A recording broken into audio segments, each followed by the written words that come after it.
Hello everyone, welcome to textbook super coaching platform. Hopefully आप लोग ठीक होगे और अपनी प्रिपरेशन को बहुत अच्छे से करोगे। तो गाइज, आज के इस सेशन के अंदर मैं आपको बताने वाला हूँ how to find the 3 centre 2 electron bonds and how to find the 3 centre 4 electron bond molecules, और उसके बेस पर number of 3 centre 2 electron bonds हम कैसे निकाल सकते हैं और number of 3 centre 4 electron bonds को हम कैसे निकालेंगे। तो क्यों बहुत ही ज़्यादा इंपॉर्टेंट है, क्योंकि आपके CSR नेट गेट एग्जामिनेशन के अंदर ये फ्रिक्वेंटली आपको क्वेश्चंस बनाए जा रहे हैं number of 3 centre 2 electron bond के। तो आज यहाँ पे हम कॉन्सेप्ट तो सीखेंगे और साथ साथ में आपको मैं एक ट्रिक्स दे के जाऊंगा जिसकी बेस पर आप विदिन 30 सेकेंड के अंदर कोई भी क्वेश्चंस का आंसर कर लोगे। तो चलिए चलते हैं और स्टार्ट करते हैं हमारे टॉपिक को, how to find the 3 centre 2 electrons and 3 centre 4 electrons bond. How to find 3 centre 2 electron bonds and 3 centre 4 electron bonds. क्योंकि बहुत सारा आपको पूछा जा रहा है ना, कहाँ पूछा जा रहा है, मैंने कहा है आपको पूछा जा रहा है CSIR नेट के अंदर, CSIR नेट के अंदर पूछा जा रहा है, साथ साथ में आपको गेट एग्जामिनेशन के अंदर पूछा जा रहा है, और साथ साथ में अगर आप सेट एग्जामिनेशन दे रहे हो तो सेट एग्जामिनेशन में भी पूछा जा रहा है, और IIT जाम के अंदर अगर प्रिपरेशन आप करते हो तो IIT जाम के अंदर भी ये कॉन्सेप्ट को आपको पूछा जा रहा है। तो चाहे आप IIT जाम का एस्पिरेंट हो, चाहे आप DET का एस्पिरेंट हो, चाहे सेट का एस्पिरेंट हो, सब जगह पे आपको ये कॉन्सेप्ट हेल्पफुल होगा और कम टाइम के अंदर आप अपने क्वेश्चन को सॉल्व कर पाओगे। कम टाइम के अंदर आप क्वेश्चन को सॉल्व कर पाओगे। तो किस टाइप से हम फाइंड आउट करेंगे 3 सेंटर 2 इलेक्ट्रॉन बॉन्ड को और 3 सेंटर 4 इलेक्ट्रॉन बॉन्ड्स को। ओके, तो सबसे पहली बात है कि जनरली 3 सेंटर 2 इलेक्ट्रॉन बॉन्ड्स और 3 सेंटर 4 इलेक्ट्रॉन बॉन्ड्स ये जनरली ब्रिजिंग के अंदर ही आपको दिखते हैं, ब्रिजिंग टर्मिनल में नहीं मिलते हैं। तो पहला पॉइंट ये ध्यान में रखिए कि जब भी आपको क्वेश्चन बनाया जाएगा 3 सेंटर 2 इलेक्ट्रॉन बॉन्ड का या 3 सेंटर 4 इलेक्ट्रॉन्स बॉन्ड का, तो इसका मतलब वो कहीं ना कहीं ब्रिजिंग के बारे में आपको पूछा जा रहा है।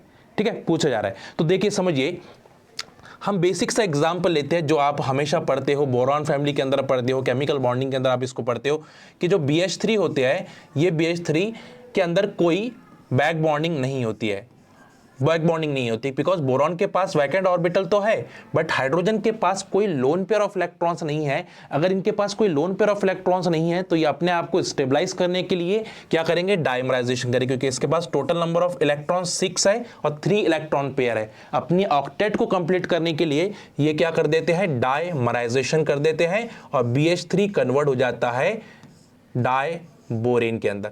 तो why BH3 is converted into the diborane, because of the stabilisation, क्योंकि अपनी ऑक्टेट को उसको कंप्लीट करना है, क्योंकि यहां पे जाके अपने ऑक्टेट को क्या कर देता है, कंप्लीट कर देता है।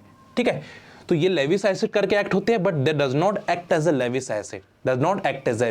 तो हम ये कह सकते हैं कि जो मॉलिक्यूल बैक बॉन्डिंग नहीं दिखाएंगे, कोई भी लेविस एसिड अगर वो बैक बॉन्डिंग नहीं दिखा रहा है और उसको अपनी ऑक्टेट को कंप्लीट करना है, तो एक तो वो डाइमराइजेशन करेगा, एक तो वो पॉलीमराइजेशन करेगा। तो 2 पॉइंट्स आपके दिमाग में बैठ ले जाइए कि कोई भी मॉलिक्यूल अगर वो बैक बॉन्डिंग नहीं करता है, ठीक है, और उसको अपनी ऑक्टेट कंप्लीट करनी है, तो एक तो वो डाइमराइजेशन करेगा, या फिर डाइमराइजेशन से भी अगर वो अपनी ऑक्टेट को कंप्लीट नहीं कर पा रहा है तो वो पॉलीमराइजेशन के अंदर पार्टिसिपेट कर जाएगा। ठीक है, जैसे कि समझिए यहां पे AlCH3 अब एल्यूमिनियम के पास तो वैकेंट ऑर्बिटल है बट CH3 के पास कोई लोन पेयर ऑफ इलेक्ट्रॉन्स नहीं है, इस वजह से ये अपनी ऑक्टेट को कंप्लीट करने के लिए लेविस एसिड होते हैं। AlCH3/3 लेविस एसिड है क्योंकि उसके पास 6 इलेक्ट्रॉन्स है, इनकम्प्लीट द ऑक्टेट है, तो इसको हम लेविस एसिड बोलते हैं। बट आफ्टर डाइमराइजेशन Al2CH3/6 बन जाते हैं और they does not act as a Lewis acid because they complete their octet, they complete their octet, और ये sp2 सेंटर कन्वर्ट हो जाते हैं आपके sp3 सेंटर में। तो यहाँ पे बोरॉन भी sp3 है, यहाँ पे sp2 सेंटर जो है आपका sp2 हाइब्रिडाइजेशन एल्यूमिनियम है वो काय के अंदर कन्वर्ट हो जाते हैं, sp3 के अंदर कन्वर्ट हो जाते हैं। तो बड़ा ही डायमराइजेशन के अंदर क्या हो जाता है भाई, चेंजेस हो रहे हैं। वैसे ही आपका aluminium Cl3 they also act as a Lewis acid because only 6 electrons है इसके पास, 3 एल्यूमिनियम के पास है और 3 इलेक्ट्रॉन ये दे रहा है, तो जो कितने बॉन्ड्स पेयर है, 3 bonds pair and total number of electrons is the 6 electron, तो they act as a Lewis acid. But देखिए ये भी थर्ड पीरियड एलिमेंट्स है और ये भी थर्ड पीरियड एलिमेंट्स है, तो both are third period element. अगर दोनों भी एलिमेंट्स आके थर्ड पीरियड के आगे है तो दे does not show back bonding because 3p back bonding, 4p 5p back bonding is not possible. 2p हो सकती है but 3p 4p 5p back bonding is not possible. इसलिए ये अपने आप को स्टेबलाइज करने के लिए क्या कर जाते हैं, डाइमराइजेशन कर जाते हैं Al2Cl6। आपने कहीं ना कहीं तो देखा होगा इन्हें, बट आज उसका रीजन समझ रहे हैं कि क्यों ये डायमराइजेशन के अंदर एग्जिस्ट करते हैं। इसका रीजन है टू अचीव दी ऑक्टेट, है ना, और stability, to achieve the stability बोला जा सकता है। और sp2 सेंटर कन्वर्ट जाते हैं sp3 सेंटर के अंदर। अब इन्हीं को हमें डिटेल में पढ़ना है, कि कहां पे 3 सेंटर 2 इलेक्ट्रॉन्स बॉन्ड मिलेंगे और कहां पे 3 सेंटर 4 इलेक्ट्रॉन बॉन्ड्स मिलेंगे। बहुत ही इंपॉर्टेंट है, इजी है, अंडरस्टैंडेबल है, ठीक है। कोई भी क्वेश्चन जो इसमें लेकर जो यहाँ पे आ रहा हूँ, वन बाय वन एपिसोड जो लेकर आ रहा हूँ, ये आपके कॉन्सेप्ट को स्ट्रांग बनाने के लिए, ये आपके टाइम वेस्ट करने के लिए नहीं। चाहे आप लाइक बटन को दबाओ, चाहे आप सब्सक्राइब बटन को दबाओ, नहीं दबाओ, उससे कोई मीनिंग नहीं है। मैं चाहता हूँ कि आप सीख कर जाए, बस मेरा मोटो हमेशा ये रहता है कि जब भी कोई चीज़ मैं लेकर आऊँगा आपको कुछ ना कुछ सिखा के जाऊँगा, ठीक है। तो ना आपको लाइक बटन को दबाना है ना सब्सक्राइब बटन को, बस सीख के जाना ज़रूर है, बच्चों, ठीक है। तो चलिए अब इन्हीं को समझने की कोशिश करते हैं बच्चों। यहीं पर बाजू में आपको समझा देता हूं कि जो बोरॉन है, boron containing 3 valence electron, boron के पास क्या है, 3 वैलेंस इलेक्ट्रॉन्स है, 1 2 और 3, ठीक है। कितने हाइड्रोजन है आपके पास, 3 हाइड्रोजन है। हर हाइड्रोजन के पास 1 वैलेंस इलेक्ट्रॉन्स है, ठीक है। डाइमराइजेशन करेंगे यानी सेकंड BH3 यूनिट आपको लेना पड़ेगा। इस बोरॉन के पास भी 3 वैलेंस इलेक्ट्रॉन्स है, 1 2 3, और इसके पास भी 3 हाइड्रोजन है, 1 2 और ये 3, ठीक है, 3। Every boron are containing 1 vacant orbitals, every borons के पास एक वैकेंट ऑर्बिटल है, जो ब्लू से लिख रहा है ना, एवरी बोरॉन्स कंटेनिंग 1 वैकेंट ऑर्बिटल्स और 1 फील्ड ऑर्बिटल्स। एक आपके पास क्या है, फील्ड ऑर्बिटल्स है और 1 वैकेंट ऑर्बिटल्स है, 1 फील्ड ऑर्बिटल्स है, 1 वैकेंट ऑर्बिटल्स है। तो यहां पे जो ब्रिजिंग बन रही है बच्चों, 1 2 3 सेंटर और हाउ मेनी इलेक्ट्रॉन, 2 इलेक्ट्रॉन का पार्टिसिपेशन है। सेंटर कितने, 1 2 और 3, इलेक्ट्रॉन्स कितने हैं, 2। सेंटर कितने हैं, 1 2 3, इलेक्ट्रॉन्स कितने हैं, 2। तो इस बॉन्ड्स को हम कहते हैं 3 सेंटर 2 इलेक्ट्रॉन्स, और इस ब्रिजिंग को कहेंगे 3 सेंटर 2 इलेक्ट्रॉन। बट जो टर्मिनल है वो कैसे बने हैं, 2 सेंटर 1 और 2 इलेक्ट्रॉन, 2 सेंटर। तो इस बोरॉन के अंदर, डाइबोरिन के अंदर 2 टाइप की बॉन्डिंग्स आपको दिखती है, 2 सेंटर 2 इलेक्ट्रॉन बॉन्ड्स भी मिलते हैं और 3 सेंटर 2 इलेक्ट्रॉन बॉन्ड्स भी आपको मिलते हैं। कैसे हो रहे हैं, समझ में आ रहा है आपके। तो इस बॉन्ड को बोला गया है 3 सेंटर 2 इलेक्ट्रॉन बॉन्ड और इस बॉन्ड को बोला गया है 2 सेंटर 2 इलेक्ट्रॉन बॉन्ड। और 2 सेंटर 2 इलेक्ट्रॉन बॉन्ड्स आपके इलेक्ट्रॉन सफिशिएंट होते हैं, इलेक्ट्रॉन सफिशिएंट। और 3 सेंटर 2 इलेक्ट्रॉन, बिकॉज 3 सेंटर है और 2 ही इलेक्ट्रॉन का पार्टिसिपेशन है, इसलिए बोलते हैं हम इलेक्ट्रॉन डेफिशिएंट। तो जहां पे भी 3 सेंटर 2 इलेक्ट्रॉन बॉन्ड्स होते हैं उस मॉलिक्यूल्स को इलेक्ट्रॉन डेफिशिएंट मॉलिक्यूल कहा जाता है। तो if your molecule that containing 3 centre 2 electron bond, that molecules are electron deficient molecules, that electrons are electron deficient molecules. Okay, तो डाइबोरिन के अंदर कौन से बॉन्डिंग्स होंगे, 3 सेंटर 2 इलेक्ट्रॉन बॉन्ड होंगे। कितने हैं, 1 और 2। तो नंबर ऑफ कितने आ जाएंगे, 2 आ रहे हैं। अब हम बात करते हैं AlCl3 के बारे में, है ना। Aluminium containing how many valence electron, aluminium के पास भी 3 वैलेंस इलेक्ट्रॉन्स है। एल्यूमिनियम के पास वैलेंस इलेक्ट्रॉन्स कितने हैं, कितने क्लोरीन है, 3 क्लोरीन है।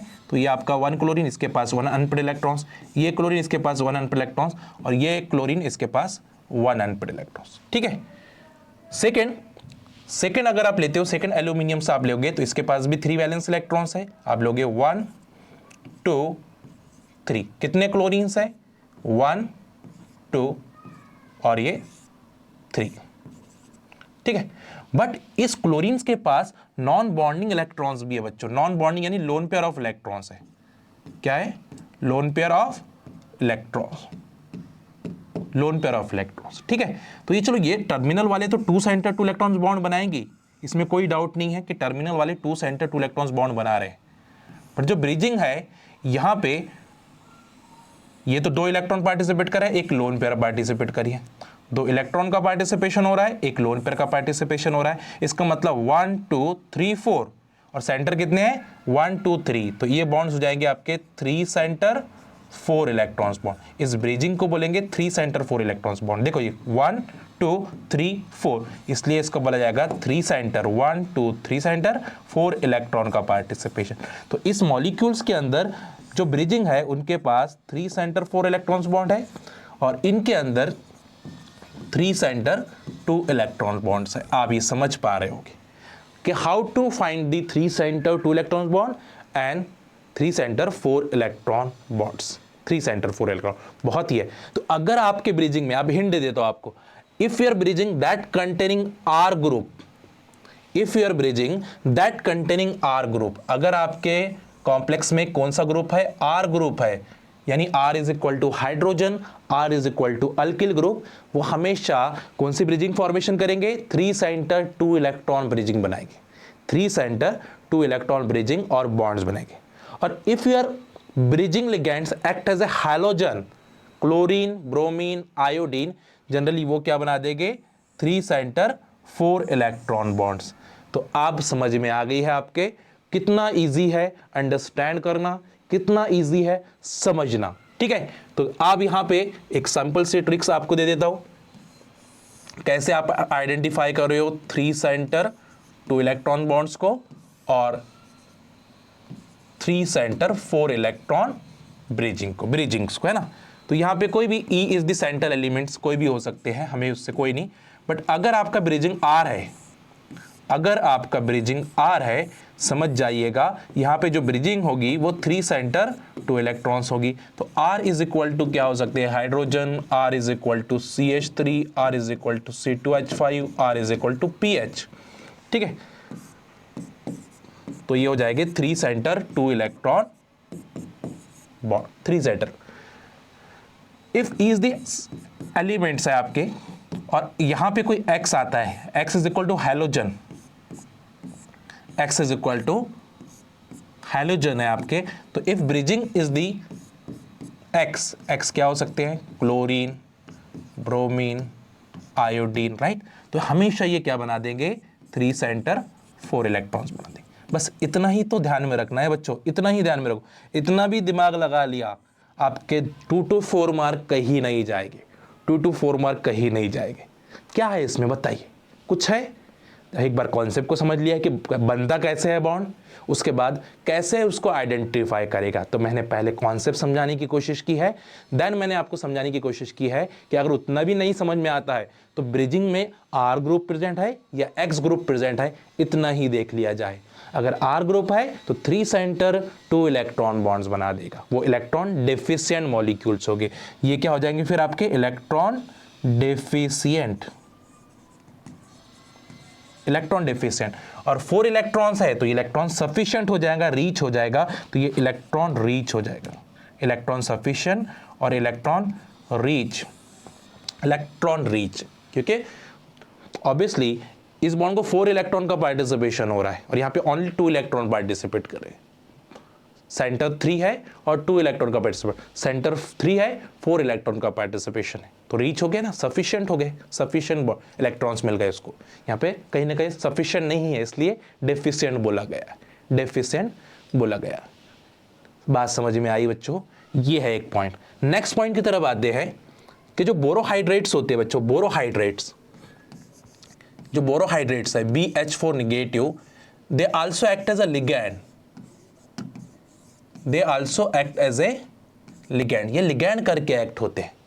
ये क्या करते हैं, मेटल के साथ कॉम्प्लेक्स बनाते हैं और लिगैंड करके एक्ट होते हैं, लिगैंड करके। कभी वो मोनोडेंटेड लिगैंड्स बन जाता है, कभी वो बाइडेंटेड लिगैंड्स, कभी मोनो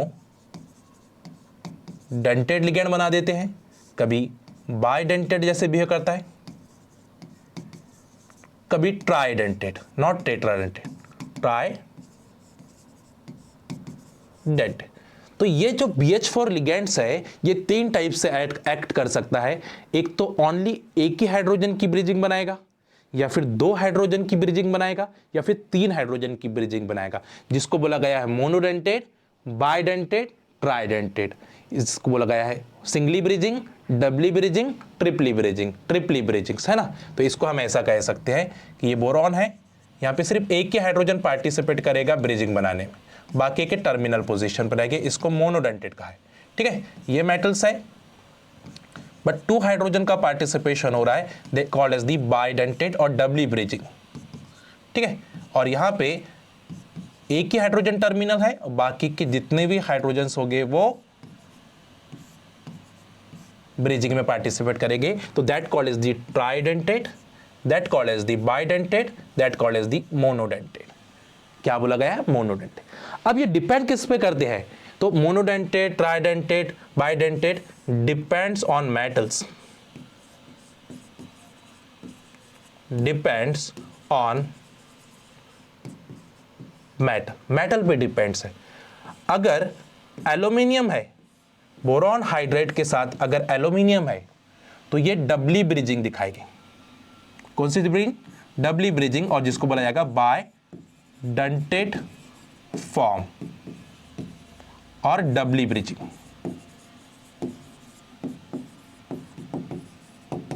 डबली ब्रिजिंग। अगर आपके पास जिरकोनियम है बच्चों, जिरकोनियम है, तो ये ट्रिपली ब्रिजिंग। डिपेंड कर रहा है किस पे? मेटल पे, ट्रिपली ब्रिजिंग।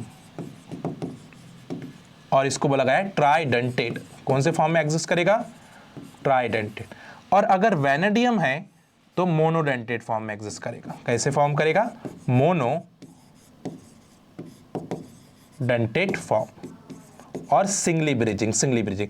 तो एल्यूमिनियम अगर आ गया बोरोहाइड्रेट के साथ तो डबली ब्रिजिंग बनाएगा, जिरकोनियम आ गया है तो ट्रिपली ब्रिजिंग, और वैनेडियम आ गया तो सिंगली ब्रिजिंग। जैसे फॉर एग्जांपल मैं यहां पे ले लेता हूं जिरकोनियम BH4/4, और बोला गया कि कितने 3 सेंटर 2 इलेक्ट्रॉन्स बॉन्ड मिलेंगे। 3 सेंटर, क्योंकि इस बॉन्ड को भी हम क्या बोलेंगे? क्योंकि BHB जैसे दिख रहा है MHB, तो BHB जैसे हाइड्रोजन ब्रिजिंग में आ रहा है तो 3 सेंटर 2 इलेक्ट्रॉन होगा, और हैलोजन ब्रिजिंग में आ रहा है तो 3 सेंटर 4 इलेक्ट्रॉन। यही ना आपके आ गई थी। तो हाइड्रोजन ब्रिजिंग में है, इसका मतलब यहाँ पे जो भी बॉन्डिंग होगी वो 3 सेंटर 2 इलेक्ट्रॉन होने वाली है। चलिए, तो इसका मतलब जिरकोनियम क्या करेगा? एक बोरोहाइड्रेट क्या करेगा? ट्रिपली ब्रिजिंग करेगा। किसके साथ? ट्रिपली ब्रिजिंग करेगा किसके साथ बच्चों? जिरकोनियम के साथ। कितने बोरोहाइड्रेट्स है? 4 है, तो दूसरा भी करेगा। फिर ये बोरॉन, हाइड्रोजन, हाइड्रोजन, हाइड्रोजन, ये टर्मिनल। ठीक है, तीसरा भी करेगा, फिर तीसरा बोरोहाइड्रेट्स 1 2 3, और चौथा भी आपका करेगा, तो 1 2 3, और यहां पे आप बोरॉन। तो कितने 3 सेंटर 2 इलेक्ट्रॉन्स बॉन्ड्स है? 1 2 3 4 5 6 7 8 9 10 11 12। तो इसका मतलब यहां पे जो आंसर आएगा 3 सेंटर 2 इलेक्ट्रॉन बॉन्ड इज 12 आ जाएगी। कोऑर्डिनेशन नंबर भी कितना आ जाएगा इसका? Coordination number also 12, because 12 hydrogen का अटैचमेंट है जिरकोनियम के साथ, तो 12 हो जाएगा। 1 2 3 4 5 6 7 8 9 10 11 12 12 आ रहा है, तो कोऑर्डिनेशन नंबर भी 12 है, और 3 सेंटर 2 इलेक्ट्रॉन बॉन्ड्स भी आपके 12 है। तो ऐसे आपको पूछा जाता है। तो types of questions asked in the examination, किस टाइप का क्वेश्चन आपको एग्जामिनेशन में पूछा जाएगा वो भी मैं दिखाऊंगा। उससे पहले एक इन्फॉर्मेशन मैं आपको देता हूं कि एक बहुत ही इंपॉर्टेंट इन्फॉर्मेशन है। बहुत सारे स्टूडेंट्स मुझे पूछ रहे थे कि सर हमारी बैच कब आने वाली है, तो हमारी बैच आ चुकी है भैया। आप एक ऑफर आया आप सभी को लिए कि 9 मंथ का, देखो 6+3 सब्सक्रिप्शन, यानी कितने मंथ? 9 मंथ का सब्सक्रिप्शन आपको मिल रहा है ओनली ऑन 8,500 रुपये, 8,500 रुपीज आपका भैया 437, उससे भी कम हो गए है ना। तो यानी हम सर के 8,500 रुपये में आपको 9 मंथ का सब्सक्रिप्शन मिल रहा है, यानी आपका 1 महीने का 1,000 रुपीज भी नहीं हो रहा है, राइट। तो इसके लिए आपको क्या यूज करना है? एक कोड यूज करना है जिसमें आपको लिखना है नदीम, ठीक है, जिससे क्या होगा कि आप इस प्राइस में इसको अवेल कर पाएंगे, ठीक है, इस प्राइस में, ठीक है। तो ये बहुत अच्छी है। साथ साथ में आपको टेस्ट सीरीज भी मिलेगी, तो ये बेनिफिट भी होगा। और ये जो ऑफर है ये 28 से 31 जुलाई तक है। तो आप हमारे साथ एक्चुअल में पढ़ना चाहते हो, एक्चुअल में रेगुलर स्टडी करना चाहते हो, बहुत सारी मैक्सिमम ट्रिक्स अगर आप चाहना चाहते हो तो एक साथ, क्योंकि यहाँ पे क्या होता है थोड़ा धीरे धीरे हो जाता है, स्लो स्लो हो जाता है ना, बट जब हम एक प्रॉपर मैनर में जाते हैं तो सारी चीज़ें हमारी एक एक्चुअल हो जाती है, उसमें हम सारी चीज़ें पूछ भी पाते हैं एक प्रॉपरली मैनर में। ठीक है, तो इसमें आपका फ़ायदा है, क्योंकि कहते हैं ना, किसी महान इंसान ने कहा है कि खर्च जो करना है, इन्वेस्टमेंट जो करना है, इसके ऊपर करे, यहाँ पे करे माइंड के लिए, है ना। इसके नीचे अगर इन्वेस्टमेंट करती है तो वो उसका यूज़ ज़्यादा नहीं होता है। कपड़ों में इन्वेस्ट कर दिया है, कुछ यूज़ नहीं होगा, है ना। बट इसके ऊपर अगर इन्वेस्ट करते हो तो ये आपको प्रोडक्ट देता है, और मेजर प्रोडक्ट देता है। चलिए बात खत्म करते हैं, आगे हम मेन किताब की तरफ। तो ये आपका होमवर्क है, और क्या पूछा गया आपको, 3 centre 2 electron bonds in the aluminium BH/3 कितने 3 सेंटर 2 इलेक्ट्रॉन बॉन्ड्स आपके प्रेजेंट है। और ये पूछा गया था 2017 CSR नेट 2017 के अंदर आपको ये पूछा गया था कि कितने 3 सेंटर 2 इलेक्ट्रॉन बॉन्ड है। गेट के अंदर पूछा गया था AlBH4/3 के बारे में कि कितने 3 सेंटर 2 इलेक्ट्रॉन्स है। तो आपका आंसर है 1 2 3 4। तो इसमें से आंसर देना है, और आंसर कहाँ दोगे आप, आंसर इन कमेंट बॉक्स। बहुत इजी है। तो एल्यूमिनियम के साथ बोरोहाइड्रेट कौन सी ब्रिजिंग करेगा वो चेक कर लेना है, उसके हिसाब से आंसर करना है, उसके हिसाब से आपको आंसर करना है। तो मैं गारंटी लेता हूं अगर आप इस ट्रिक्स को समझ गए हो, इस कॉन्सेप्ट को समझ गए हो, तो आने वाले एग्जामिनेशन में आपको बहुत ज़्यादा हेल्प देगा, हर जगह पे आपको हेल्प देने वाला है। तो आपको बिल्कुल इसको कमेंट बॉक्स में आंसर करना है, मैं चेक करके आपको बोलूँगा कि किस किसका आंसर सही है, मैं आपको ज़रूर बताऊंगा। और जिनसे गलती हुई है वो अपनी उसको मिस्टेक को रेक्टिफाइड करेंगे और अच्छे से सीखेंगे, वापस से एक बार लेक्चर को देखेंगे कि मैंने आपको एल्यूमिनियम के साथ कौन सी ब्रिजिंग के बारे में बताया है, जिरकोनियम के साथ कौन सी ब्रिजिंग के बारे में बताया है, वैनेडियम के साथ कौन सी ब्रिजिंग बताया। ये 3 ही मेटल होते हैं, वो 3 मेटल के अलावा दूसरा कोई मेटल नहीं है, इसलिए आपको सोचना भी नहीं है। ठीक है, चलिए, तो होपफुली आपने एंजॉय किया होगा इस सेशन को। अगर आपको इस वीडियो जो लेक्चर है इसकी PDF चाहिए तो आइए आपको मिलेंगी यहाँ पे। ठीक है, नदीम सर टेक्स्ट बुक करके है, या फिर इसको भी स्कैन कर लिया आपने तो यहाँ पे इस लेक्चर की, इस सेशन की PDF मैं वहाँ पे ऐड करूँगा, वहाँ से आप डाउनलोड कर सकते हो और हमेशा अपने पास सेव करके रख सकते हो इस ट्रिक्स को। ठीक है, चलिए, तो होपफुली आपने एंजॉय किया होगा इस ट्रिक्स को, इस कॉन्सेप्ट को कि कैसे हम 3 सेंटर 2 इलेक्ट्रॉन्स बॉन्ड को फाइंड आउट कर सकते हैं, कैसे हम 3 सेंटर 4 इलेक्ट्रॉन बॉन्ड को फाइंड आउट कर सकते हैं, और कैसे हम 2 सेंटर 2 इलेक्ट्रॉन बॉन्ड्स को फाइंड आउट कर सकते हैं। तो ऐसे ही ट्रिक्स के लिए आपको चैनल को सब्सक्राइब कर दीजिए, और अगर आपको वीडियो अच्छा लगा तो लाइक ज़रूर करके जाए। Thank you so much, happy learning, अपना ख्याल रखें।